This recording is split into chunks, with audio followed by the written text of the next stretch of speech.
Last class में क्या कर रहे थे हम लोग? Continental drift theory of Alfred Wegener. Continental drift theory को काफी डिटेल में डिस्कस किया था। वो कौन था कॉन्टिनेंटल ड्रिफ्ट थ्योरी देने वाला? He was a climatologist. जानना चाहता था हाउ माउंटेन्स आर क्रिएटेड। किसके कॉन्सेप्ट को उसने चैलेंज किया था? हेरोल्ड जेफरी के। और फिर उसने अपनी थ्योरी दी थी। क्या बताया था उसने थ्योरी के बारे में? पेंजिया की बात की थी और पेंथलाजा के बारे में। पेंजिया मतलब पेन मतलब ऑल, जिया मतलब landmass. All the landmass were once part of a single landmass named Pangaea.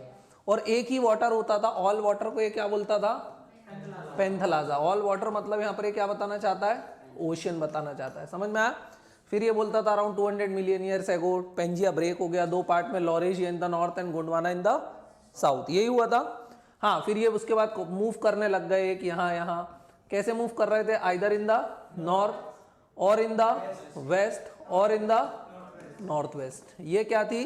Pangaea के मूवमेंट की डायरेक्शन थी। अच्छा, पेंजिया ब्रेक हुआ था तो बीच में कौन सी वाटर बॉडी आ गई थी? टेथीस सी।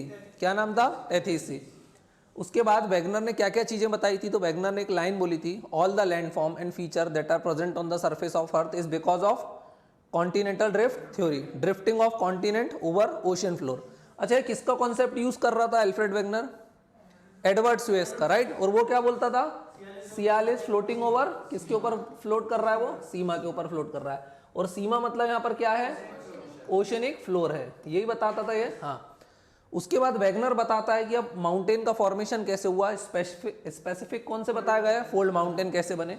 फिर ये बता रहा था आइलैंड और आइलैंड आर्क्स कैसे बनी, अर्थक्वेक कहाँ आते हैं, वोल्केनिज्म कहाँ होता है। यही सारी चीजें बताई थी। हाँ, उसके बाद इसने कुछ एविडेंसेस दिए थे अपनी कॉन्टिनेंटल ड्रिफ्ट थ्योरी के। अपन ने उनको बहुत ज्यादा डिटेल में डिस्कस किया था। कोस्टलाइन फिट था, स्ट्रक्चरल था, फॉसिल था और पेलियोक्लाइमेटिक था। कोस्टलाइन फिट मतलब उसने क्या किया था? उसने कोस्टलाइन को मैच करने की कोशिश करी थी। वो बोलता सारे लैंडमार्क्स किससे निकले थे? पेंजिया से। तो जब उनको पास लाओगे तो फिर फिट हो जाते हैं। हाँ, तो उसने साउथ अमेरिका को किससे मैच किया था? अफ्रीका से मैच किया था। नॉर्थ अमेरिका को यूरोप से, इंडिया को ऑस्ट्रेलिया और अंटार्कटिका से, राइट। तो ये कौन सा एविडेंस था? कोस्टलाइन फिट, या फिर जिसको क्या बोलते हैं? Jigsaw puzzle. पजल बचपन में खेलते थे, दैट्स पजल। फिर दूसरा एविडेंस कौन सा था? Structural evidence. स्ट्रक्चर जहां पर भी वर्ड आता है ज्योग्राफी में तो हमको उसको किससे रिप्लेस कर देना?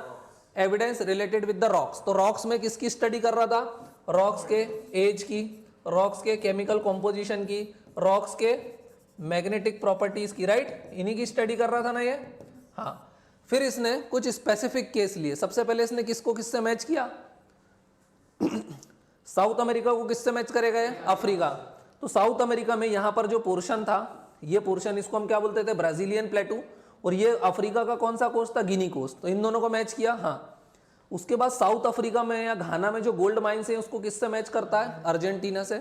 अच्छा, इंडिया में भी ये क्या बोलता है? इंडिया में पहले क्या होते थे? ग्लेशियर्स। तो इंडिया में उड़ीसा में क्या बताता है ये? कि ग्लेशियल डिपॉजिट्स इसको मिले हुए हैं। तो यही देखा था इसने। हाँ, मगर आज देखा जाए तो साउथ अमेरिका और अफ्रीका काफी दूर दूर है। हाँ, इनके बीच में कौन सा ओशन है? अटलांटिक। तो इसने ब्राजीलियन को किसके साथ मैच किया? गिनी कोस्ट के साथ।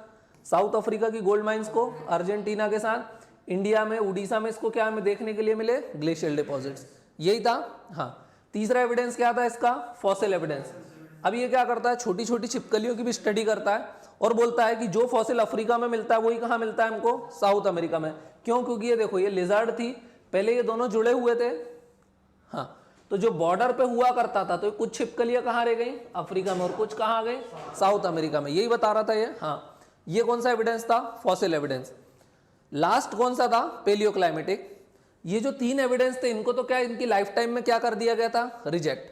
पहले वाले को कैसे रिजेक्ट किया था? बोला था कि जो कोस्टलाइन फिट होती है वो सिर्फ क्या है? Mayor coincidence. क्या है अर्णव? Mayor coincidence. तो इनको उसने क्या बोल के रिजेक्ट कर दिया था? कोइंसिडेंस थे। फिर दूसरा था स्ट्रक्चरल एविडेंस। मतलब ये बोलता रॉक्स क्या है? मैच खा रहे थे। तो देखना ये क्या बोलता था वेगनर ने बताया था कि भाई रॉक्स, जैसे फॉर एग्जांपल कॉन्टिनेंट क्या कर रहा है? ड्रिफ्ट कर रहा है, यही कर रहा है। तो उसने बोला था कि भाई रॉक्स तो मैच होते हैं, उसने यहाँ पे मैच करके भी दिखाए थे। अब वेगनर ने बोला था श्रीलंका किससे टूट के गिरा है? इंडिया से। किससे टूट के गिरा है? इंडिया से। मेडागास्कर किससे गिरा है? अफ्रीका से। ये न्यूजीलैंड किससे गिरा है? ऑस्ट्रेलिया से।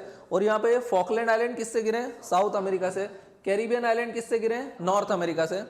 लेकिन इंडिया श्रीलंका से मैच नहीं खाता। इंडिया श्रीलंका से मैच नहीं खाता। तो स्ट्रक्चरल एविडेंस फेल होता दिखाई दे रहा है। हाँ, मेडागास्कर के रॉक्स अफ्रीका से मैच नहीं होते। ना अफ्रीका की सारी लाइफ फॉर्म कहाँ मिलती है हमको, मेडागास्कर पे। क्यों? क्योंकि कभी भी आपस में जुड़े हुए नहीं थे। फॉर एग्जाम्पल यहाँ पे लॉयन मिलते हैं, हाँ, क्या मेडागास्कर में मिलते हैं? नहीं, नहीं मिलते। अच्छा, इंडिया में टाइगर मिलता है क्या? श्रीलंका में मिलता है? नहीं। क्यों? क्योंकि श्रीलंका हमेशा इंडिया से किससे डिवाइडेड था? वाटर बॉडी के थ्रू, राइट। ऐसे ही फॉकलैंड आइलैंड किससे नहीं मैच खाता है? साउथ अमेरिका से। और कैरिबियन आइलैंड किससे मैच नहीं खाते हैं? और ऐसे ही न्यूजीलैंड और ऑस्ट्रेलिया के रॉक्स भी कंप्लीटली डिफरेंट है। तो हमारा जो सेकंड एविडेंस था वो भी क्या हो गया था? फेल हो गया था। पहले बोला मेयर कोइंसिडेंस, दूसरे में क्या बोला? रॉक्स क्या हो रहे हैं? रॉक्स डू नॉट मैच, ये लिख सकता हूं मैं, हाँ। तीसरा एविडेंस क्या था? Fossil evidence. तीसरा क्या था? फॉसिल। अच्छा, फॉसिल को भी फेल किया गया था क्या? क्या बोल के? क्या फॉसिल को कैसे फेल किया था? जल्दी बताओ।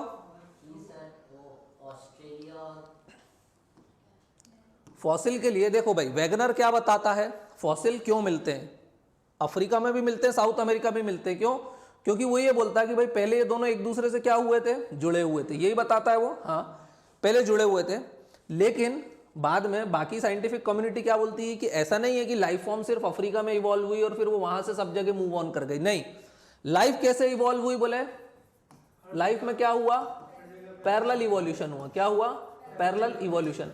मतलब life can evolve at the same time at different places. यही देखा था हमने देखा था जब बारिश होती है, छोटे छोटे गड्ढों में मछलियां आ जाती हैं, तो क्या कोई उन मछलियों को लाके छोड़ता है? फेवरेबल कंडीशन बनती है तो ऑटोमेटिक क्या हो जाती है? लाइफ फॉर्म वहां पे क्या हो जाती है? इवॉल्व हो जाती है। यही होता है ना? तो ऐसे ही बोलते हैं थ्योरी ऑफ पैरेलल इवोल्यूशन, या फिर इसका एक और नाम था, क्या बोलते थे उसको? Theory of homoplasy. यही बोल रहे थे, हाँ। जिसके कारण जो हमारा थर्ड एविडेंस है, फॉसिल एविडेंस, वो भी क्या हो जाता है? रिजेक्ट हो जाता है। अब उसके बाद लास्ट एविडेंस देखा था हमने, और इसको कोई रिजेक्ट कर पाया था क्या? नहीं। This evidence is yet to be challenged. ये चीज ध्यान रहेगा, ये एविडेंस को आज तक कोई चैलेंज कर पाया नहीं। इसके बारे में भी हमने पढ़ लिया था। क्या था पेलियो क्लाइमेटिक एविडेंस? पेलियो मतलब ओल्ड, क्लाइमेटिक मतलब related with the climate. So the evidence related with the old climatic evidences is paleoclimatic evidence. यही देखा था। अब ये बताना paleoclimatic evidence था क्या? paleoclimatic evidence था क्या? देखो, कोई बता सकता है? बोलो। कोई नहीं बता सकता तुम में से paleoclimatic evidence क्या था? अरे अपन पढ़ चुके हैं ना। हाँ, देखना paleoclimatic evidence क्या था वो बता देता हूं मैं। हाँ बिल्कुल, देखना, उड़ीसा की बात नहीं है, जर्मनी की बात है। देखो, पेलियो क्लाइमेटिक एविडेंस में हमने देखा था कि भाई अच्छी कोल कहाँ मिलना चाहिए, तो हमने देखा था इक्वेटोरियल रीजन में मिलना चाहिए। कोल कहाँ मिलना चाहिए? इक्वेटोरियल रीजन में। क्यों? क्योंकि इक्वेटोरियल रीजन में बहुत ज्यादा क्या होती है? रेनफॉल। बहुत ज्यादा रेनफॉल होती है तो वहां पर कैसे ट्रीज होते हैं? हार्डवुड ट्रीज होते हैं। कैसे ट्रीज होते हैं? हार्डवुड ट्रीज होते हैं। और बाद में यही हार्डवुड ट्रीज किस में कन्वर्ट होते हैं? कुछ लाखों करोड़ों साल बाद कोल में कन्वर्ट होते हैं। मतलब जहां कोल मिलता है वहां हार्डवुड ट्रीज मिलना चाहिए। अब हमें सबसे बढ़िया क्वालिटी का कोल मिलता है जर्मनी में। कहां मिलता है? जर्मनी में। लेकिन आज के समय वहां पर ये हार्डवुड ट्रीज नहीं है। तो फिर बात आती है कि फिर जर्मनी में ये कोल आया कहां से? तो भाई अल्फ्रेड वेगनर बोलता है कि कोल कहां से आया, तो बोले आप ध्यान से मेरा डायग्राम देखो। उसने डायग्राम बताया था अपना, देखना, अल्फ्रेड वेगनर का डायग्राम देखते हैं तो वो यही बताता था, पेंजिया ये तो बोलता था उस समय जर्मनी कहां हुआ करता था? यहां पे। जर्मनी की पुरानी पोजीशन क्या थी? बोले ये थी। अगर जब जर्मनी यहां पर हुआ करता था तो वो इक्वेटर के काफी पास में था, तब यहां पर हार्डवुड ट्रीज हुआ करते होंगे, कुछ लाखों करोड़ों साल रहा।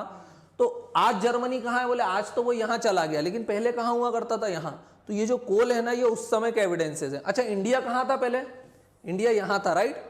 इंडिया में भी कोल मिलता है क्योंकि इंडिया भी इक्वेटर के पास से गुजरा था, लेकिन लंबे समय तक रहा क्या वो? नहीं। इसलिए इंडिया का कोल अभी नया नया है, इतनी अच्छी क्वालिटी का है क्या? नहीं। तो ये एविडेंस को क्या नाम दिया गया था? Paleo climatic evidence. ध्यान रहेगा सबको, what is paleo climatic evidence? Easy था, इसको आज तक कोई, हाँ बोलो। इंडिया में नीचे भी देखो, कोल बनने के ना बहुत सारे तरीके भी रहते हैं।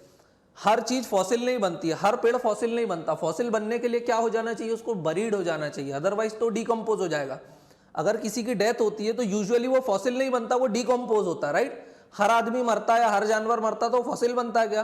वो डिकम्पोज हो जाता है। फॉसिल बनने के लिए भी एक टेक्टोनिक एक्टिविटीज अपन प्लेट टेक्टोनिक्स में देखेंगे कि चीजों का दबना जरूरी है, राइट? किसी पहाड़ के नीचे कोई ऐसी लैंडस्लाइड वगैरह हो गई, पेड़ दब गए, तो वहां वो क्या बन जाएगा? फॉसिल। लेकिन हर जानवर या हर जीव जंतु फॉसिल बनेगा क्या? वो नहीं होगा।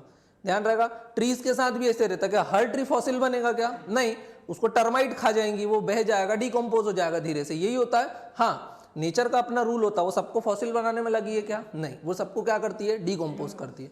ध्यान रहेगा। तो ये क्या थी हमारी एल्फ्रेड वेगनर की कॉन्टिनेंटल ड्रिफ्ट थ्योरी। अब उसके बाद एल्फ्रेड वेगनर से पूछा गया कि ठीक है, आपने थ्योरी तो बहुत बढ़िया तरीके से एक्सप्लेन करी, बहुत सारी चीजें भी बताई, फिर उससे पूछा गया, देखो ये एविडेंस को तो रिजेक्ट कर दिया था, इसको भी रिजेक्ट कर दिया था, इसको भी रिजेक्ट कर दिया था, इसको कोई रिजेक्ट कर पाया था? नहीं। अब उससे पूछा कि भाई आप बताते हो कॉन्टिनेंट्स आर ड्रिफ्टिंग या फिर मूविंग ओवर ओशन फ्लोर, यही बताते हो? बोले आप हाँ। बोले आप बताते हो continents are moving over ocean floor. तो अगर इतने बड़े बड़े कॉन्टिनेंट मूव कर रहे हैं तो उनके पीछे कुछ ना कुछ ड्राइविंग फोर्स होगा, है ना? So what is that? What was that driving force? तो बोले what was the force behind movement of continent. तो बोले अब आप ड्राइविंग फोर्स भी बताओ कि भाई अगर कोई प्रोसेस हो रही है तो उसके पीछे कोई ना कोई तो ताकत होगी ना।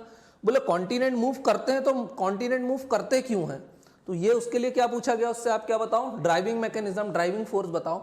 तो वहां पर एल्फ्रेड वेगनर ने कितने फोर्स बताए? 2 फोर्स। कितने फोर्स बताए उसने? 2 फोर्स बताए। कोई को नाम पता है?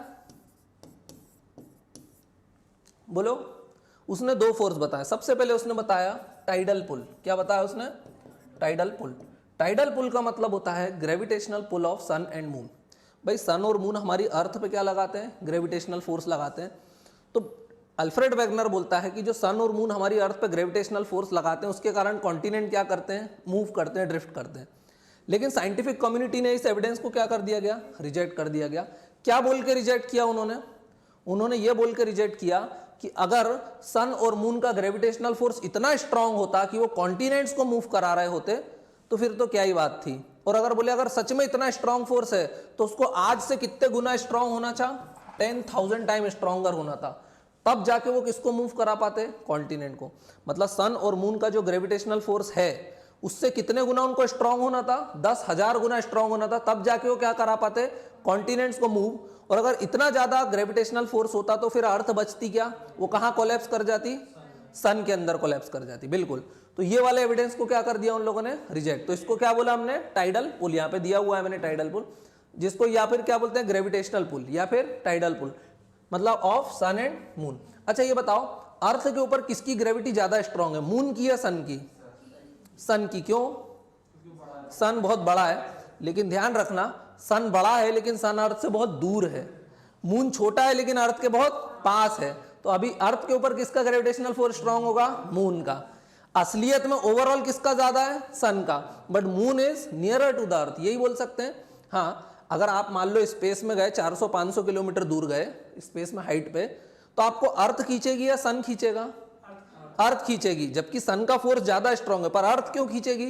Because you are nearer to the earth. तो अगर आप अर्थ के पास हो तो अर्थ आपके ऊपर ज्यादा ग्रेविटेशनल पुल लगाएगी। तो हमारे यहां पर कौन ज्यादा ग्रेविटेशनल पुल लगाता है? मून लगाता है। ध्यान रहेगा। दूसरा एविडेंस क्या था? जिसको बोलते हैं पोल फ्लीइंग। क्या बोलते हैं? पोल फ्लीइंग। पोल फ्लीइंग का मतलब होता है force due to rotation of earth. इसका मतलब क्या होता है?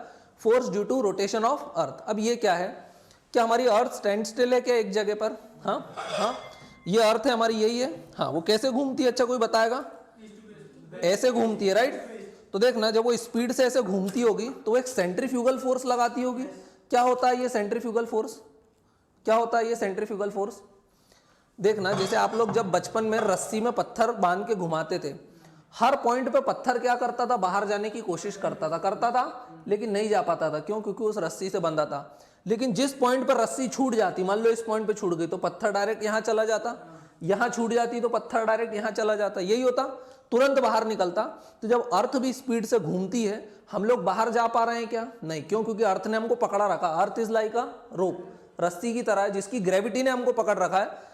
लेकिन हाँ, क्या हम मूव कर सकते हैं उससे? हाँ। तो वो बोलते हैं कि जो अर्थ जब घूमती है तो उसके कारण एक फोर्स लगता है, उसको हम क्या बोलते हैं? सेंट्रीफ्यूगल। 2 फोर्स होते हैं, सेंट्रीपिटल और सेंट्रीफ्यूगल। सेंट्रीफ्यूगल फोर्स कहां लगता है? हमेशा टुवर्ड्स आउटसाइड। और सेंट्रीपिटल कहाँ लगता है, टुवर्ड्स इनसाइड। तो अर्थ कौन सा फोर्स लगाती है जब वो रोटेट करती है, पोल फ्लिंग में क्या होता है, रोटेशन होता है, क्या होता है, रोटेशन। सो रोटेशन के समय अर्थ कौन सा फोर्स लगाती है, सेंट्रीफ्यूगल फोर्स लगाती है, जिसके कारण कॉन्टिनेंट्स क्या करते हैं, ड्रिफ्ट। अब देखो शुरुआत से ही अल्फ्रेड वेगनर थ्योरी कब दे रहा था, बिटवीन 1910 टू 1912। क्या वो 2 साल तक लगातार थ्योरी देता रहा, नहीं, वो एक एक एविडेंस देता जाता था और उसके एक एक एविडेंस को वो लोग क्या करते थे, फेल करते जाते थे, रिजेक्ट करते जाते थे। जब उसने 4 एविडेंस दिए, 3 एविडेंस को तो सबने रिजेक्ट कर दिया था, है ना, 4th वाले को कोई रिजेक्ट कर पाया था, नहीं। तो थ्योरी को डिस्कार्ड कर सकते थे क्या, नहीं। डिस्कार्ड करना मतलब क्या, डस्टबिन में डाल पा रहे थे वो लोग, नहीं। लेकिन जब अल्फ्रेड वेगनर ने ड्राइविंग मैकेनिज्म के बारे में बताया, उसने बताया टाइडल पुल और दूसरा क्या था, पोल फ्लिंग। दूसरा फोर्स कौन सा बताया था उसने, पोल फ्लिंग। पोल फ्लिंग मतलब force due to rotation of earth, that is force due to rotation of earth, centrifugal. Evidences के समय तक तो थ्योरी को डिस्कार्ड नहीं कर पाए थे, लेकिन जहां उसने ड्राइविंग मैकेनिज्म दिया, अब थ्योरी को क्या कर दिया गया था, डिस्कार्ड। अब क्या कर दिया गया था, डिस्कार्ड। बोले अब बहुत बेतुकी बातें कर रहा है ये, समझ में आ गया। तो ये कौन सी थ्योरी थी, कॉन्टिनेंटल ड्रिफ्ट। यहां से क्वेश्चन आता है क्या, हर अल्टरनेट ईयर एक क्वेश्चन यहां पे से देखने के लिए मिलता है। इजी थी, इजी थी, सारी चीजें समझ में आई। अब देखो हम लोग क्या पढ़ रहे थे, हमारे टॉपिक का क्या नाम था, distribution of ocean and continents, ये पढ़ रहे थे। इंटीरियर तो खत्म हो गया था, हाँ। हम लोग पढ़ क्या रहे थे, distribution of ocean and continent. उसमें यही थ्योरीज करना थी। एडवर्ड सुएज पढ़ ली, कॉन्टिनेंटल ड्रिफ्ट थ्योरी पढ़ ली। अब नेक्स्ट हमको क्या पढ़ना है, कन्वेक्शन करंट सेल थ्योरी। पर कन्वेक्शन करंट सेल को हम किस में स्टडी कर लेंगे, सी फ्लोर स्प्रेडिंग में, क्योंकि जो कन्वेक्शन करंट सेल का कॉन्सेप्ट है वो कहाँ यूज हो जाता है, सी फ्लोर स्प्रेडिंग में। ध्यान रहेगा। तो शुरुआत करें सी फ्लोर स्प्रेडिंग के साथ, बहुत आसान है, नाम से घबराओगे क्या। कॉन्टिनेंटल ड्रिफ्ट थ्योरी कठिन लगी, हाँ बिल्कुल इजी थी ना, हाँ। तो चलो अब अपन कहाँ चलते हैं, अपनी नेक्स्ट थ्योरी पे। क्या नाम है उसका, सी फ्लोर स्प्रेडिंग थ्योरी। अच्छा, सी फ्लोर स्प्रेडिंग से नाम से क्या समझ में आ रहा है, हाँ हाँ बिल्कुल, सी का फ्लोर, ग्रेसी ने बताया सी का फ्लोर, और स्प्रेडिंग मतलब स्प्रेड हो रहा है, मतलब वो दूर दूर जा रहा है, यही बोल सकते हैं, हाँ। तो नेक्स्ट थ्योरी कौन सी है हमारी, सी फ्लोर स्प्रेडिंग। तो देखो सी फ्लोर स्प्रेडिंग थ्योरी को अपन थोड़ा सा ब्लैंक पेज पे देखें, ब्लैंक पेज पे देखते हैं क्या है सी फ्लोर स्प्रेडिंग थ्योरी।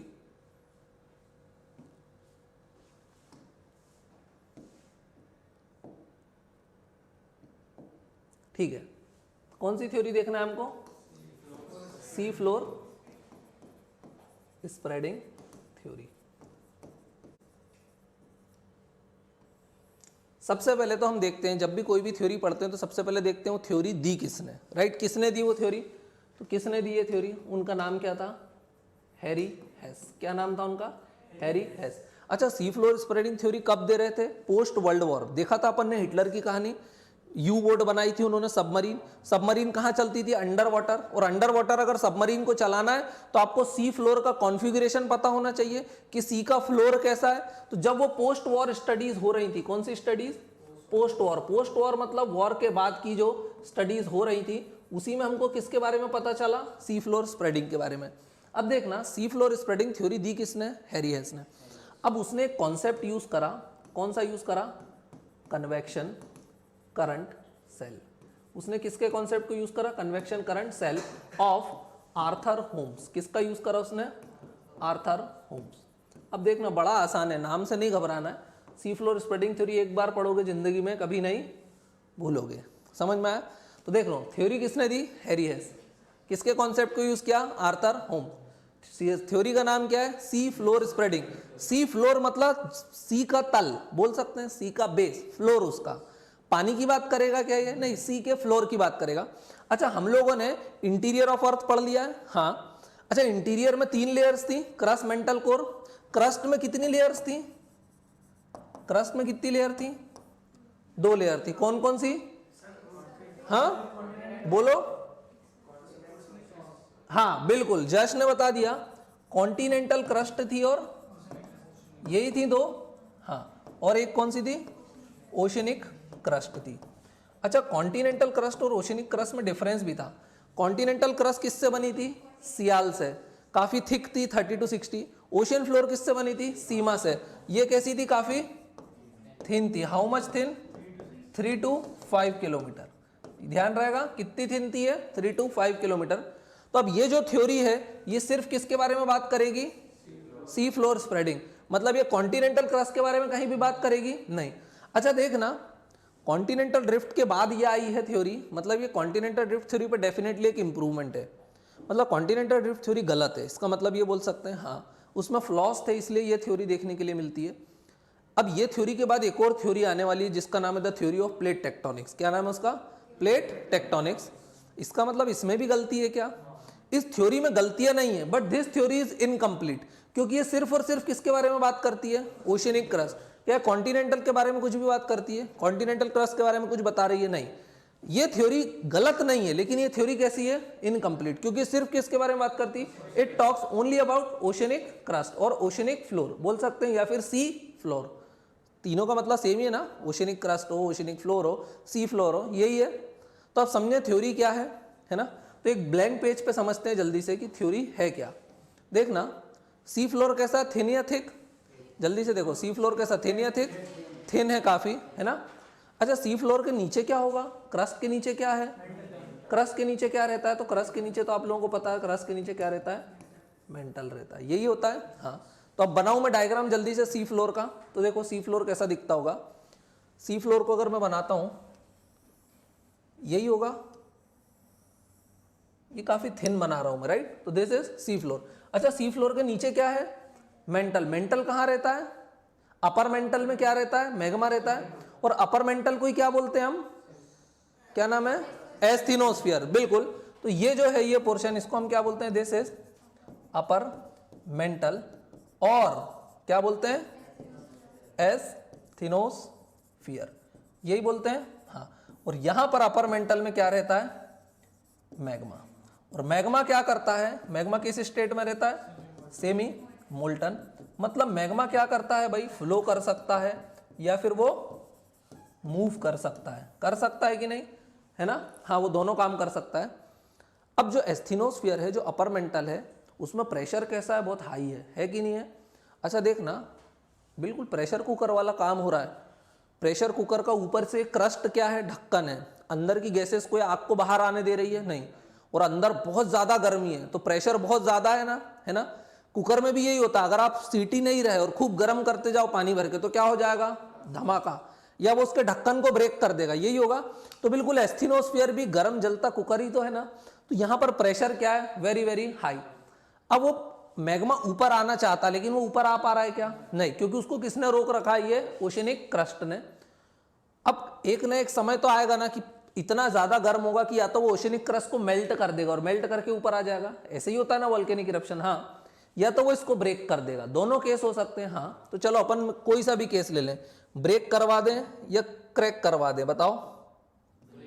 ब्रेक करवा दें, ठीक है। तो वो कहां से ब्रेक हो गया? फॉर एग्जांपल यहां से हो सकता है। हाँ, तो देखना, अब जो मैग्मा है वो ऊपर आना चाहता है, तो इसको मेल्ट कर देगा इस क्रस्ट को, और काफी थिन भी है ये, इजीली ब्रेक हो जाएगी। हाँ, तो जैसे ही ब्रेक होगी तो तुरंत कौन ऊपर आएगा? बोलो, मैग्मा। तुरंत कौन ऊपर आएगा?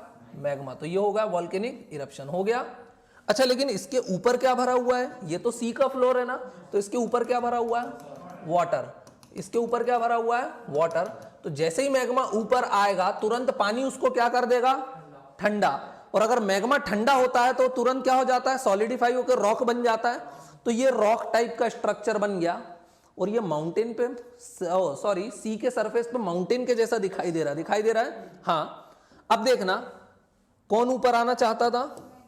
मैग्मा। ये मैग्मा ऊपर आया, ये मैग्मा ऊपर आया। अब उसके बाद तुरंत रास्ता बंद हो गया, है ना। तो ये बीच का रास्ता भी क्या हो गया होगा? सॉलिडिफाई। अब रास्ता तो बंद हो गया, अब मैग्मा ऊपर आ पाएगा? नहीं। तो अब ध्यान से देखना, फॉर एग्जाम्पल मैंने ये अपने ऊपर पंखा लगा रहता है। अगर मान लो मैं पंखे को जमीन में लगा देता हूं, कहां लगा देता हूं? नीचे। मैं स्पीड से ऊपर हवा फेंकता हूं, हवा छत से टकराएगी। छत से टकरा के या तो हवा छत को फाड़ के ऊपर चली जाएगी, और नहीं फाड़ पाएगी तो क्या होगा? हवा ऊपर जाएगी, साइड में जाएगी, फिर आएगी, and it starts rotating like this, ऐसे ही चलने लगेगी। या मान लो मैं पानी की धार मारता हूं मेरी छत पे, या तो पानी की धार छत को फाड़ के ऊपर निकल जाओ, नहीं निकल पाई तो वही पानी साइड में जाएगा, और ऐसा एक पूरा साइकिल चलने लग जाएगा, राइट। तो मैग्मा जो ऊपर चला गया तो चला गया, नहीं जा पाया तो वो कहां टर्न हो जाएगा? अलग अलग डायरेक्शन में टर्न हो जाएगा। अब ध्यान से देखना, क्या होगा? अब अगर मैग्मा इधर मूव करेगा तो मैग्मा के ऊपर ये क्या रखी हुई है, ओशनिक सरफेस। अगर नीचे की जमीन मूव करेगी, नीचे मैग्मा मूव करेगा, तो ये ओशनिक क्रस्ट मूव करेगा कि नहीं करेगा? हाँ। तो ये जो ओशनिक क्रस्ट है अब ये किस डायरेक्शन में मूव करने लग जाएगा? जहां पर मैग्मा मूव कर रहा, तो ये इस डायरेक्शन में मूव करेगा, राइट। और इधर वाला कहां मूव करेगा? इस डायरेक्शन में, है ना। अब मैग्मा का तो क्या रहता, ध्यान से देखना, ये मैग्मा यहां गया, वापस नीचे आया, वापस यहां आया, यही होगा। हाँ, यहां गया, वापस यहां आया, ये तो पूरा एक सेल चल रहा है, हाँ। और इसके कारण ओशनिक क्रस्ट भी क्या कर रहा है? मूव कर रहा है कि नहीं। अब ये जो सेल चल रहा है, यहां पर मैग्मा ने वर्टिकल मूवमेंट किया, तो वर्टिकल मूवमेंट को ज्योग्राफी में बोलते हैं कन्वेक्शन। क्या बोलते हैं? कन्वेक्शन, या फिर बोलते हैं करंट। कन्वेक्शन या फिर करंट। वर्टिकल मूवमेंट को ज्योग्राफी में हमेशा क्या बोलते हैं? कन्वेक्शन या फिर करंट। और ये क्या चल रहा है? पूरा एक सेल चल रहा है ना कंटिन्यूअसली, तो बोला कन्वेक्शन करंट सेल। इसको भी क्या बोलेंगे? Convection current cell. और ये कॉन्सेप्ट किसने दिया था कन्वेक्शन करंट सेल का? नहीं, किसने दिया था? Arthur Holmes. किसने दिया था? Arthur Holmes. आर्थर होम्स ने सिर्फ कन्वेक्शन करंट सेल का कॉन्सेप्ट दिया था, और उसके कॉन्सेप्ट को यूज कौन कर रहा है? Harry हेस in is C floor spreading. अब देखना ध्यान से, सी फ्लोर क्या कर रहा है? इस प्लेस पे स्प्रेड कर रहा है ना, ये उधर जा रहा है, ये उधर जा रहा है। अब ध्यान से देखो जल्दी से, ये सी फ्लोर था, नीचे क्या है इसके? मैग्मा। अब जैसे ही सी फ्लोर थोड़ा सा दूर जाएगा तो फिर गैप बन गया, तो फिर तुरंत क्या ऊपर आएगा? मैग्मा। और मैग्मा जैसे ही ऊपर आएगा, ऊपर क्या है? पानी। फिर पानी उसको ठंडा करेगा, राइट। लेकिन सी फ्लोर अब दूर जाते जाएगा और मैग्मा ऊपर आते जाएगा और धीरे धीरे ठंडा भी होते जाएगा, राइट। तो अब देखना, इस टाइप के स्ट्रक्चर सिर्फ एक बनेंगे क्या? नहीं, ऐसे ही बनते जाएंगे, ऐसे ही कुछ बनते जाएंगे। बोलो। अब आप बोलोगे कि सर इनकी हाइट क्यों कम होती जाती है? क्योंकि ये अभी बने हैं ना, तो इनकी हाइट मैक्सिमम है। फिर धीरे धीरे इनमें क्या होगा? जैसे जैसे एज बढ़ेगी इरोजन होगा, होता है ना इरोजन। अगर या तो क्रिएशन होता जा रहा है तो हाइट बढ़ती है, अगर हाइट बढ़ना रुक जाए तो फिर क्या होता है? इरोजन होता है ना। तो धीरे धीरे इनकी हाइट क्यों घट रही? क्योंकि यहां पर क्या हो रहा है? इरोजन हो रहा है। ध्यान रहेगा, ऊपर भी होता है, लेकिन ये क्या है? What is this? वाटर। और वाटर भी करता है क्या इरोजन? वाटर भी इरोजन करता है क्या? यस। एक्सटर्नल एजेंट्स में वाटर भी आता है, भले ही स्लो करेगा लेकिन करेगा, हाँ करेगा। ध्यान रहेगा। सो यहां पर वाटर भी क्या कर रहा है? इरोजन कर रहा है। ये सबको समझ में आया? किसी को कोई डाउट तो नहीं है यहां तक? वाटर का सब समझ में आया? अब देखना, अब अगर मैं कुछ आपसे बात पूछूं या कुछ क्वेश्चन पूछूं, ये जो प्लेसेस हैं जहां पर इस टाइप के माउंटेन दिखते हैं, मतलब ओशन के सरफेस पे भी वॉल्केनिक एक्टिविटी हो रही है, इसका मतलब तो यही है ना। हाँ। सो वॉल्केनिक एक्टिविटी सिर्फ कॉन्टिनेंट्स पे होती है क्या? नहीं, वो कहां होती है? ओशन के फ्लोर पे भी होती है ना। हाँ। अच्छा देखना, मुझे एक चीज बताना, अब मैं कुछ रॉक्स पूछता हूं, ये सब रॉक्स ही बन जाएंगे? मैग्मा ठंडा होता है तो रॉक ही तो बनते हैं सॉलिड होके, है ना। इसकी और इसकी एज सेम होगी क्या? इन दोनों स्ट्रक्चर की एज सेम होगी क्या? हाँ या ना? हाँ। क्यों होगी? क्योंकि दोनों एक ही टाइम बने हुए हैं ना। अच्छा, ये वाला जो दूसरे नंबर पे है और ये वाला, इनकी एज भी सेम होगी क्या? हाँ, इनकी एज सेम थी। हो सकता आज ये एक दूसरे से 1000 किलोमीटर दूर हो और दोनों अलग अलग जगह हैं पहाड़ों के, पर इनकी एज सेम है। हाँ। अच्छा, ये वाला जो है, दिस वन, लास्ट वन, और ये वाला जो है, इनकी एज भी कैसी होगी? सेम होगी। पर हो सकता है ये एक दूसरे से 10,000 किलोमीटर दूर हो सकते हैं। हाँ। पर इनकी एज कैसी है? सेम। इनका केमिकल कॉम्पोजिशन कैसा है? मैग्नेटिक प्रॉपर्टीज कैसी है? सेम, क्योंकि ये एक ही टाइम पर बने थे। और ये जो प्लेसेस रहती है इनको हम क्या बोलते हैं? We call them mid oceanic ridge. क्या बोलते हैं? Mid oceanic ridge. बुक्स में लिखते हैं MOR। ध्यान रहेगा, these places are known as mid oceanic ridges. Easy है। रिज मतलब पहाड़ लाइक स्ट्रक्चर, ये पहाड़ के जैसे दिखाई देंगे पानी के अंदर, है ना। तो these are mid oceanic ridges. एक डायग्राम अपन देखेंगे अभी 3D में, डोंट वरी। ये समझ में आया? अच्छा, अब देखना, हाँ बोलो। सर अगर ये वोल्केनिक इरप्शन होता है और ये मिड ओशनिक रिज बनता है, तो सर इसमें जो लास्ट वाले हैं उनकी एज सेम हुई, हाँ, लेकिन उनके बीच हो जाएगा, उसमें भी थोड़ा सा उनका इफेक्ट पड़ेगा। देखो सबसे ज्यादा इसमें से ओल्डर कौन से हैं? इनमें सबसे ज्यादा ओल्डर एज किसकी है? जो यहाँ पर है, ये सबसे पहले बन के अब दूर चले गए, ओल्ड है। ये उससे कम ओल्ड, ये उससे कम ओल्ड, ये दो अभी अभी बने बच्चे हैं ना। तो इन दोनों की एज सेम है, इन दोनों की एज सेम है, इन लोगों की एज सेम और इनकी एज सेम है। समझ में आया? नहीं सर, इनका जो बेस होगा वो तो कनेक्टेड होना चाहिए। बेस कनेक्ट, हाँ इनके पास है ना, ओशन फ्लोर तो है ही इनके पास, ओशियन फ्लोर तो है इनके पास, ये ओशियन फ्लोर के ऊपर बन रहे हैं, राइट। फ्लोर पहले से था, काफी थिन फ्लोर था, अब उसके ऊपर ये और आ गए, तो इन्होंने शायद फ्लोर को भी थोड़ा सा मोटा कर दिया ना। हाँ, और सी में सी माउंट होते हैं ना, हमने देखा था ना। हाँ, मिड ओशियनिक रीजेस भी माउंटेन लाइक स्ट्रक्चर ही बनाते हैं। बंद नहीं होता, ये चलता रहता, करोड़ों करोड़ों साल भी चलता, अपन देखेंगे आगे।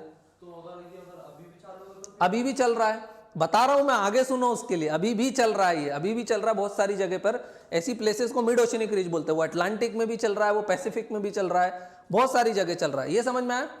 अब अच्छा एक चीज देखो, अगर ओशियनिक क्रस्ट का फॉर्मेशन कहां हो रहा है, मिड ओशियनिक रिज हो रहा है ना भाई। ध्यान से देखा जाए तो यहां पर बार बार लावा आता है, ठंडा होकर नया क्रस्ट बना रहा है। सो मिड ओशियनिक रिज पे क्या हो रहा है, creation of what, creation of oceanic floor, यही बोल सकता हूं मैं। यहां पर क्या हो रहा है, creation of new oceanic floor हो रहा है। अब अगर ओशियनिक फ्लोर का क्रिएशन हो रहा है तो फिर अर्थ की वॉल्यूम तो क्या हो जाएगी, बढ़ जाएगी। मगर अर्थ की वॉल्यूम बढ़ रही है क्या, नहीं। इसका मतलब अगर यहां क्रिएशन हो रहा है तो कहीं ना कहीं क्या हो रहा होगा, डिस्ट्रक्शन भी हो रहा होगा। किसका, ओशन के फ्लोर का। तो मान लो ये एक ओशन है, for example Atlantic ocean, for example ये क्या है, अटलांटिक ओशन। ये दूर जा रहा है, हाँ। अब यहां पर एक दूसरा ओशन की प्लेट भी तो होगी कि नहीं होगी। ये क्या है, कोई अदर ओशन है कि नहीं है। अब ये जब मूव करते करते इसके पास जाएगा तो इससे टकरा जाएगा, हाँ। अब दो ओशियनिक क्रस्ट आपस में क्या हो रहे हैं, टकरा रहे हैं। तो अब उनमें से जो भी भारी रहेगा वो कहां चला जाएगा, नीचे। जो भी भारी रहेगा वो कहां चला जाएगा, नीचे। फॉर एग्जांपल अटलांटिक ओशन किससे टकरा रहा है, इंडियन ओशन से। अगर ये भारी है तो ये कहां चला जाएगा, नीचे जाएगा। जो वेट हैवी है वो कहां धीरे से चला जाएगा, नीचे। अच्छा, और नीचे तो क्या था, मैग्मा। तो ये जैसे ही नीचे जाएगा, नीचे जाते से ये क्या कर जाएगा, मेल्ट हो जाएगा। और मेल्ट होकर दोबारा किसका पार्ट बन जाएगा, मैग्मा।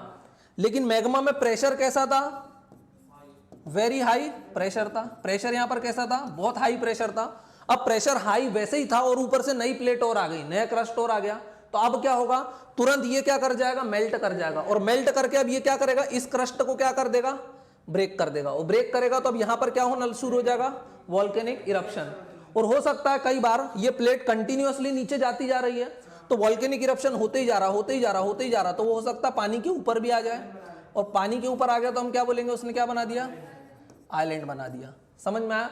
सो पानी के बीच में, कई बार ओशन के बीच में वॉल्केनिक आइलैंड देखने के लिए मिलते हैं। Answer is yes. जो वर्ल्ड के हाईएस्ट माउंटेन्स थे, हमने देखा था मोना किया एंड मोना लोआ, वो किसके कारण बनते हैं, इसके कारण बनते हैं।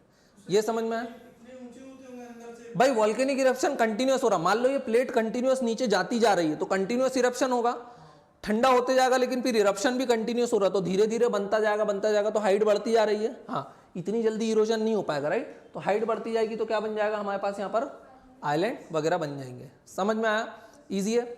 अब ये जो प्लेसेस थी इनको क्या बोला था हमने, मिड ओशियनिक रिज।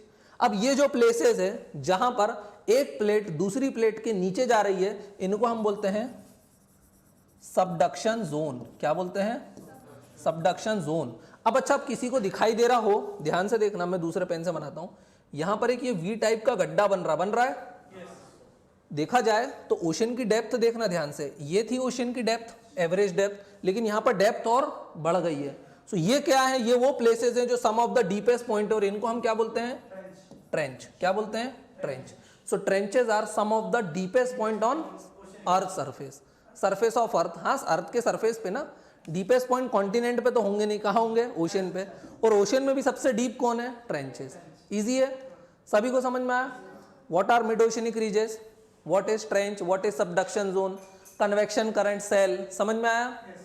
तुम दोनों को आया अच्छे से, स्पेशली उसको तो आने लग गया बेटा। अपना क्या है, कितने परसेंट में बात क्या करो, कितने, 3-4%। फिर 80 प्लस आ रहा है, अपने को कितना आ रहा है, बस उसको तो 100, अपने को 99%, 95। ठीक है, मतलब समझ में आ रहा हो, पूरा आ रहा है। ठीक है, आगे चले। अब जल्दी से दिखाता हूं, इसी डायग्राम को मैं काय में दिखा देता हूं तुम लोगों को, 3D में बता देता हूं,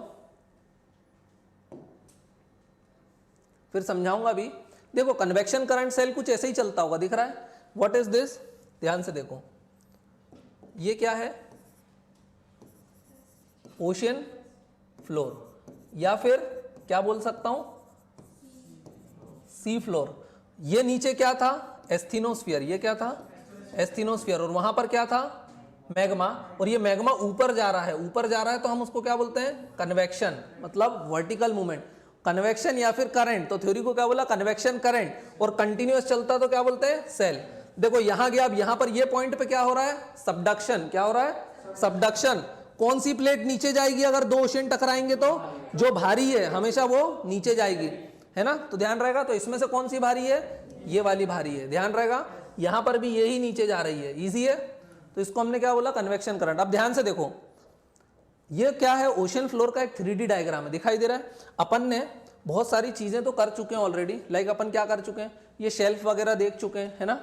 ये कंसेप्ट को शेल्फ, स्लोप्स, राइज क्या होता है, ये अपन दोबारा नहीं पढ़ रहे हैं, कर चुके हैं ऑलरेडी। हाँ, ध्यान से देखो, ये जो बीच में बहुत सारे पहाड़ दिख रहे हैं, what is this, mid oceanic ridge. अब समझ में आया, कुछ ऐसे ही दिखाई देते होंगे, और यहां से क्या बाहर आता होगा, इस प्लेस पे से मैग्मा, तो मतलब यहां पर क्या होता होगा, वॉल्केनिक इरप्शन होता होगा, राइट। अच्छा, और ये पॉइंट क्या है, ट्रेंचेस, मतलब यहां पर ये वाली प्लेट कहां जाती होगी, नीचे। यहां पर है क्या ट्रेंच, यहां पे नहीं बनी, पर बनेगी यहां पे भी कहीं ना कहीं, ध्यान रहेगा, इजी है। अच्छा, ये वॉल्केनिक इरप्शन, वॉल्केनिक आइलैंड वगैरह कैसे बनते हैं वो भी बता दिया मैंने। कॉन्टिनेंट पे भी हो सकता है क्या वॉल्केनिक इरप्शन, मान लो ये ओशियनिक प्लेट नीचे चली गई, अगर ये नीचे गई तो अब कॉन्टिनेंट पे भी डेफिनेटली क्या हो रहा होगा, वॉल्केनिक इरप्शन। तो जहां जहां ट्रेंचेस बनती है वहां वहां क्या होता है, वॉल्केनिक इरप्शन। तो वॉल्केनिक आइलैंड या वॉल्केनोस यूजुअली हमको कहां मिलते हैं, जहां पर क्या होती हैं, ट्रेंचेस, ध्यान रहेगा। जैसे जापान के पास ट्रेंच है तो वहां पर आइलैंड भी है, कोई भी ट्रेंच है, जैसे ग्रेसी बेटी है तो ग्रेसी के ऊपर देखो बहुत सारे डॉट्स दिख रहे हैं, वो सब क्या है, वो है Pacific ring of fire. Pacific ocean में क्या हो रहा है, सबडक्शन, और अगर सबडक्शन हो रहा है तो वहां पे क्या बन रहे हैं, आइलैंड। तो आप वो छोटे छोटे आइलैंड्स जो डॉट्स दिख रहे हैं उससे बता सकते हो कि ट्रेंच कहां बन रही होगी, ट्रेंच के पास में ही क्या बनेंगे, आइलैंड्स, ध्यान रहेगा। Trenches are some of the deepest point on the surface of earth, बोल सकते हैं। हाँ, ये देखो, ये डायग्राम और क्लियर दिखाई दे रहा है सबको। अब इसमें कोई मुझे एक्सप्लेन कर सकता है इजीली, ध्यान से देखो, व्हाट इज दिस, एस्थीनोस्फीयर मतलब upper mantle, and upper mantle carries magma. यहां पर क्या रहता है, मैग्मा रहता है। मैग्मा में प्रेशर वेरी हाई है तो वो क्या करता है, ऊपर जाता है, ऊपर जाता है तो गया, तो ये क्या बना दिया उसने, what is this, mid oceanic ridges बना दिया। जो ऊपर चला गया, वरना वो क्या हो जाएगा, मुड़ जाएगा। और अगर मुड़ गया तो पेन चेंज कर देता हूं मैं, अगर वो मुड़ गया, ये क्या बने, मिड ओशियनिक रिज। तो वो अगर मुड़ गया तो अगर नीचे मैग्मा मूव करेगा तो ये ऊपर की प्लेट भी तो मूव करेगी कि नहीं करेगी, हाँ। अगर ये प्लेट भी मूव करेगी तो यहां पर क्या हो रहा है, क्रिएशन, तो कहीं ना कहीं क्या हो रहा होगा, और ये क्या बनी मेरी, ट्रेंच। और इन प्लेसेस को क्या बोलता हूं मैं, सबडक्शन जोन। और देखो जैसे ये प्लेट करी तो अब ये क्या हो जाएगी, तुरंत अंदर जाके मेल्ट हो जाएगी, और मेल्ट होकर दोबारा मैग्मा क्या करेगा, राइज करेगा, और यहां पर ये क्या बन रहा है, आइलैंड्स। और कौन से आइलैंड है ये, वॉल्केनिक आइलैंड्स हैं। कौन से आइलैंड्स हैं, वॉल्केनिक आइलैंड्स है, ध्यान रहेगा।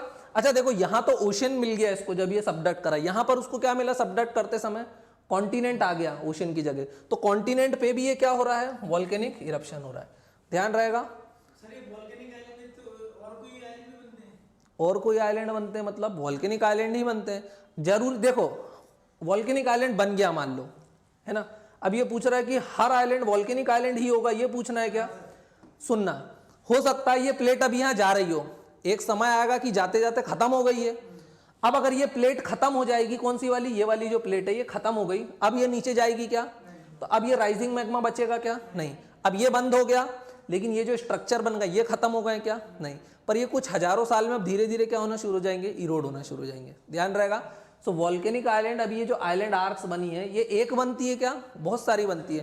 पूरी प्लेट नीचे जा रही तो सब जगह, यहाँ यहाँ यहाँ यहाँ सब जगह बनेगा, दिख रहा है ऐसा, इसलिए 3D डायग्राम जरूरी है। समझ में आ रहा है अच्छे से। इसको क्या बोला हमने, इस पूरी थ्योरी को क्या नाम दिया, सी फ्लोर स्प्रेडिंग। किसका कॉन्सेप्ट यूज करा, convection current cell of Arthur Holmes. Theory किसने दी, हैरी हेस ने। कब दी, post world war, post war studies में हमको क्या देखने के लिए मिली, सी फ्लोर स्प्रेडिंग। और ये सी फ्लोर स्प्रेडिंग थ्योरी ने हमको ये भी बताया, सी फ्लोर कॉन्फ़िगरेशन, कि कॉन्टिनेंटल क्रस्ट क्या होता है, सॉरी शेल्फ क्या होता है, स्लोप क्या होता है, राइस क्या होता है, और ये हम देख चुके हैं। हाँ इजी है, ये डायग्राम तो अपन ऑलरेडी बना चुके हैं, डीप सी प्लेन्स क्या होते हैं, राइस क्या होते हैं।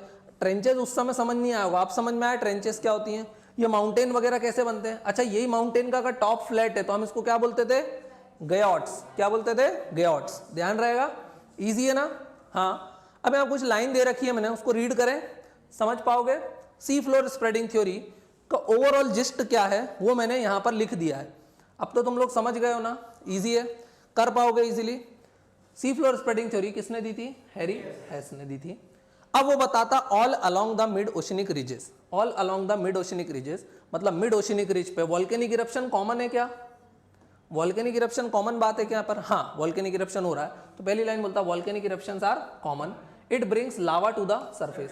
मैग्मा और लावा में क्या सरफेस है, डिफरेंस है, अगर अंदर है तो मैग्मा, सरफेस पे आ गया तो बोला लावा, और लावा सॉलिडिफाई होगा तो क्या बन जाएगा, रॉक। कौन सा रॉक, इग्नियस रॉक, अपन रॉक्स पढ़ेंगे बाद में, समझ में आया।